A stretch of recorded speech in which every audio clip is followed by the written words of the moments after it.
Hi. Welcome back to our YouTube channel Rehan talks. हम लेके आए हैं द म्यूचुअल फंड शो का एक नया एपिसोड, जिसमें आज हम बात करेंगे हाइब्रिड फंड्स के बारे में। तो इस सीरीज में अभी तक हम बात कर चुके हैं नॉर्मल फंड्स, इक्विटी फंड्स क्या होते हैं, देन हमने ये जाना डेट फंड्स क्या होते हैं। आज हम बात करेंगे हाइब्रिड फंड्स के बारे में। हम ये समझेंगे कि हाइब्रिड फंड्स हमें किस तरीके से फायदा दे सकते हैं। तो पहले तो हम बात कर लेते हैं कि नॉर्मली प्रॉब्लम होती क्यों है और हमें इनकी क्यों जरूरत पड़ती है। Now the classic dilemma of the investor is कि हमें ग्रोथ से के लिए इक्विटीज चाहिए, बट हम मार्केट वॉलेटिलिटी से घबराते हैं। और द सेम टाइम हमें डेट की स्टेबिलिटी भी चाहिए, बट हम लो रिटर्न नहीं चाहते। Now that becomes a problem, क्योंकि अगर हम ग्रोथ के लिए जाने की कोशिश करेंगे तो हमें इक्विटी पोर्शन बढ़ाना पड़ता है और हमें इक्विटी फंड्स में इन्वेस्ट करना पड़ता है। पर इक्विटी फंड्स में इन्वेस्ट करते सार ही हमें मार्केट के उतार चढ़ाव को भी साथ में झेलना पड़ता है। तो सोल्यूशन क्या है इस चीज में? Then the solution comes is in terms of the hybrid funds, जो म्यूचुअल फंड इंडस्ट्री बड़े आराम से प्रेजेंट करती है, जिसमें equity for growth and debt for stability. So you means you get best of both the worlds. तो एक hybrid fund एक ऐसा फंड है जो आपके पैसे को इक्विटीज में भी इन्वेस्ट करता है और डेट में भी इन्वेस्ट करता है। वो एक पर्टिकुलर रेशियो में इन्वेस्ट करता है ताकि आपके कुछ पैसे जो है इक्विटी ग्रोथ पे लगे रहें, और एट द सेम टाइम आपकी वॉलेटिलिटी को कम करने के लिए, ताकि एनएवी के उतार चढ़ाव को कम करने के लिए आप कुछ पैसा डेट में लगा दीजिए, जहां से आपको एक स्टेबल और फिक्स इनकम मिलती रहे। तो hybrid funds actually are, as per the category, mutual funds that invest in both an equity and debt instruments, maintaining a specific allocation between the two based on the fund's mandate. This is the last very important one. The allocation is maintained based on the fund's mandate. तो यहाँ पे हमारे पास अलग अलग type के hybrid funds आते हैं जहां पे फिक्स रेशियो नहीं है। जैसे कि हमने देखा था कि हाँ, अगर कोई स्मॉल कैप फंड है तो वो उसमें एक स्पेसिफिक रेशियो में इन्वेस्ट करेगा, इक्विटी फंड्स है तो स्पेसिफिक रेशियो में इन्वेस्ट करेंगे। बट यहाँ पे कोई स्पेसिफिक रेशियो नहीं है, सेबी ने कोई स्पेसिफिक रेशियो कहीं भी नहीं है। तो most of the time market industry ने, एक म्यूचुअल फंड इंडस्ट्री ने अपनी रेशियोज डिसाइड किए हैं जो अपने मैंडेट में वो प्रिस्क्राइब करते हैं, जिसकी वजह से हमने ये इंपॉर्टेंट बन जाता है कि आप उसके डॉक्यूमेंट को पढ़िए। देन आपको पता लगेगा कि यहाँ पे क्या डेट में इन्वेस्टमेंट होने वाली है, क्या एलोकेशन इक्विटीज को दी जाएगी। तो इक्विटीज को हम क्यों कंसिडर करते हैं? क्योंकि हमने लॉन्ग टर्म में देखा है कि इक्विटीज जो है हमारी वेल्थ क्रिएशन का एक बेस्ट टूल बनती हैं। हम इंडिया की बढ़ती हुई कंपनियों में इन्वेस्ट करते हैं, म्यूचुअल फंड्स भी वही आपके पैसे को इन बढ़ती हुई कंपनियों में जैसे इन्वेस्ट करते हैं तो आपको एक हायर ग्रोथ पोटेंशियल मिलता है और हायर रिटर्न्स मिलते हैं जो मार्केट लिंक होते हैं। बट डेट पोर्शन में हमें स्टेबिलिटी मिलती है। हम डेट इन्वेस्टमेंट्स में इन्वेस्ट करते हैं, कॉर्पोरेट डिपॉजिट हो सकते हैं, गवर्नमेंट ट्रेजरीज हो सकती हैं, बॉन्ड्स हो सकते हैं।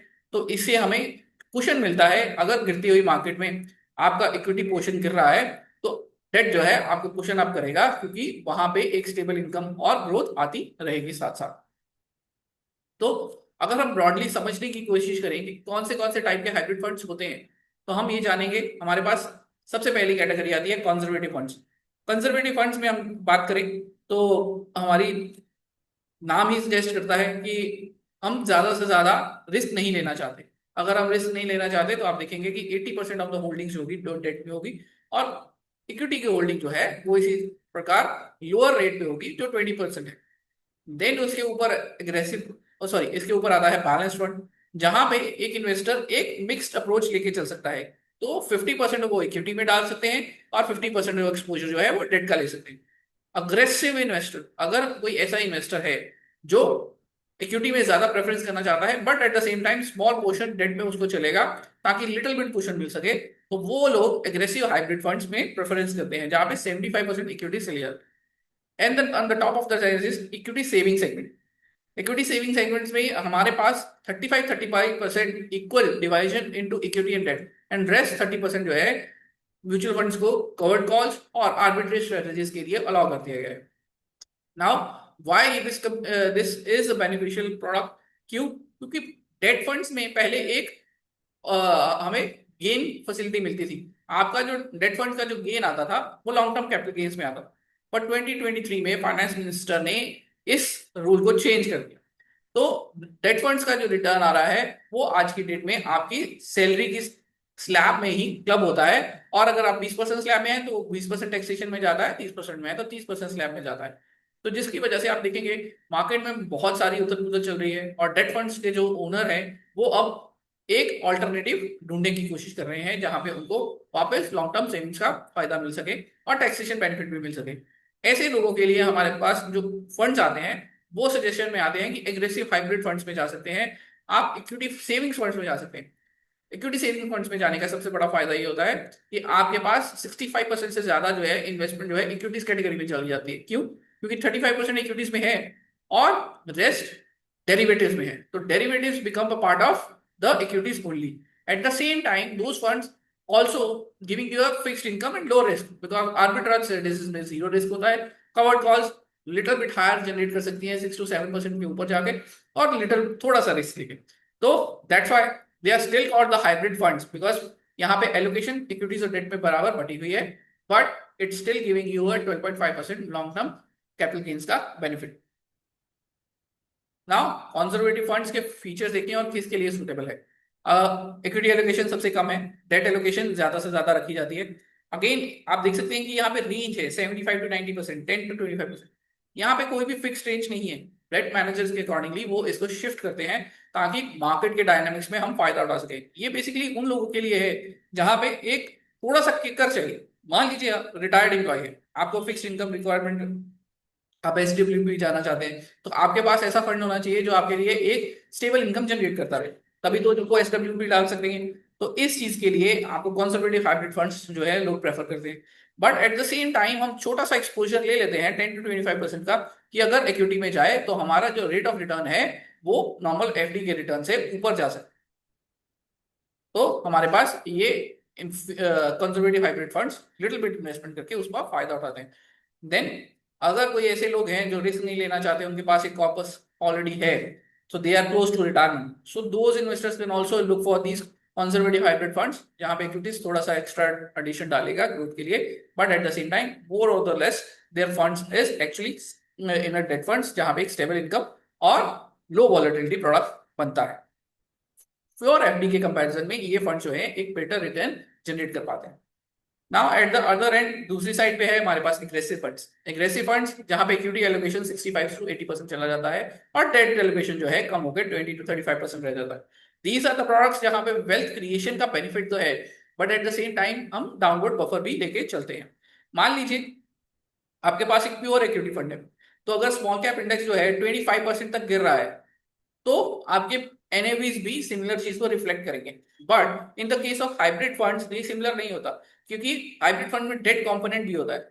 जैसे ही फंड मैनेजर को लगता है कि हाँ इक्विटीज जो है हाई प्राइस हो गई हैं, तो वो आपके अब फंड्स में प्रॉफिट बुकिंग करके इक्विटीज से डेट में शिफ्ट करते हैं। तो मोस्ट प्रोबेबली आपको देखने को मिलेगा एग्रेसिव हाइब्रिड फंड्स के केस में जो एनईवी फॉल है वो 25% ना हो गए 16 to 17% हो जाएगा, तो आपको एक क्वेश्चन मिलता है, वॉलेटिलिटी कम हो जाती है। और एग्रेसिव हाइब्रिड फंड्स क्योंकि इक्विटी पोर्शन ज्यादा होता है 65% प्लस, तो आपको लॉन्ग टर्म कैपिटल गेन 12.5% का भी फायदा मिलता है। यानी कि आपका जो इनकम आएगा वो आपके सैलरी के साथ क्लब नहीं होता और वो अलग से 12.5% पे टैक्स फीचर अवेलेबल हो जाता है। तो ग्रोथ ओरिएंटेड फॉर पीपल जो इसलिए लिए फोकस्ड है उनके लिए फायदा है, इक्विटी एक्सपोजर लेना चाहते हैं। फर्स्ट टाइम इन्वेस्टर आप ये हैं, आप यही नहीं डिसाइड कर पा रहे हैं कि हमें इक्विटी फंड चूज करना है या डेट फंड चूज करना है, उनके लिए इजी ऑप्शन है कि वो एक हाइब्रिड फंड को चूज करें और अपनी एसआईपी शुरू कर सकें। इन्वेस्टर्स जो पैनिक करते हैं मार्केट फॉल्स में उनके लिए ये राइट प्रोडक्ट है, क्योंकि एलोकेशन जो है बैलेंस करना इंडिविजुअल इन्वेस्टर्स के लिए अपने लेवल पे इजी नहीं होता, but fund manager at the fund level actually shift more money from equities to debt when they becomes expensive so that it gets more protection during the market falls.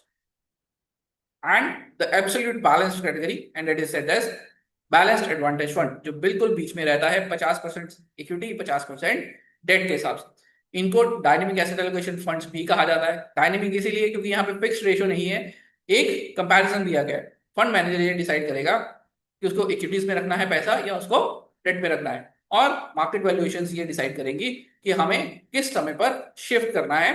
और यही benefit जो है आपको एक professional management के साथ balance funds में मिलता है। ना हमें क्यों चूज करना चाहिए? There are lot of things which we can do, but majorly 4 चीजें अगर आप देखें तो ये आपको फायदा देती हैं। सबसे पहले है एक ऑटोमेटिक रीबैलेंस।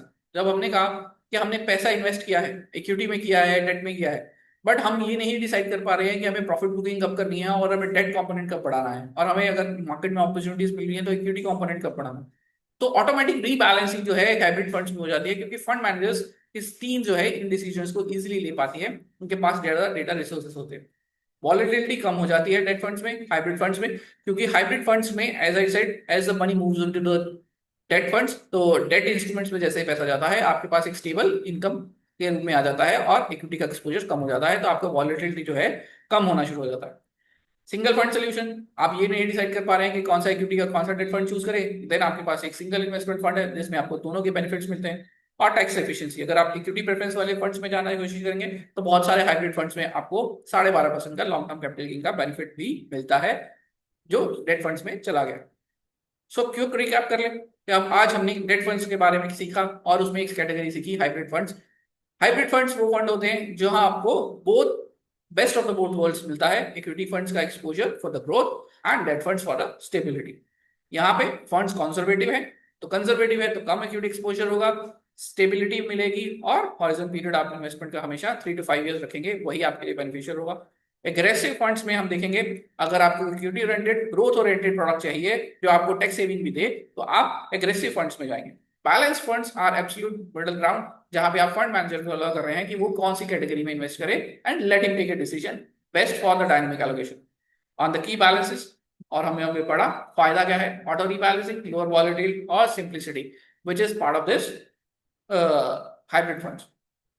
आई होप आपको ये एपिसोड अच्छा लगा हो और आपने अपनी नॉलेज में एक और इन्फॉर्मेशन जोड़ी कि हाइब्रिड फंड्स क्या होते हैं और आप हाइब्रिड फंड्स में कब और क्यों इन्वेस्ट कर सकते हैं और वो कौन से कैटेगरी के इन्वेस्टर्स को बहुत ही अच्छे से सूट करते हैं। नेक्स्ट एपिसोड में मिलेंगे फिर से और हम जानेंगे फंड ऑफ फंड्स क्या होता है, हम ये भी जानेंगे इंटरनेशनल फंड्स कैसे फंड ऑफ फंड्स में काम करते हैं, गोल्ड एफओएफ्स क्या है, various cost which are related to it. If you are liking the episode और द सीरीज, मैं रिक्वेस्ट करूंगा आप हमें सब्सक्राइब जरूर कीजिए। फिनिश करने से पहले आई विल राइट अगेन से disclaimer, all market investments are subject to market risk, और आप सारे के सारे डॉक्यूमेंट जो हैं वो अच्छे से पढ़िए और अपना डिसीजन लीजिए। हमने इस पूरे एपिसोड में कहीं पे भी किसी भी फंड को प्रमोट नहीं किया, ये सारा का सारा एपिसोड एक एजुकेशनल सीरीज है ताकि आप सीख सकें कि वेरियस फंड टाइप्स कौन से हो सकते हैं और अपना डिसीजंस खुद बना सकें। So I hope you like the episode. I will request you to subscribe and share with your friends. फिर से मिलेंगे अगले एपिसोड में और सीखेंगे एक नई कैटेगरी जो हमें बताएगी फंड ऑफ फंड्स क्या होते हैं।